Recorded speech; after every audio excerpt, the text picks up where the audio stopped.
من عوايد القابي كريم النفس قلبه نصيح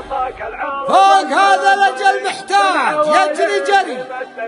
ما يقابله غير بوجه أبيض سميح حاجته زاهبله ورا المشتري. من عوايده مد الكف ما هو شحيح عتمي العطاك العرض الممطري يلا هندك توفقنا بوجه فلح كانه محمد ابو احمد حج المعشري لا زهده يقف وقفه رفيق صحيح طيب الراس بالمجوب ما يكسري راعي المرجله ما هو بها مستريح دايما دوم فيها بايع ومشتري وانت تاجر بها يزاك كل المدح كم وكم سجل النفع لك بدفتري الرجال الكريم النفس قلبه نصيح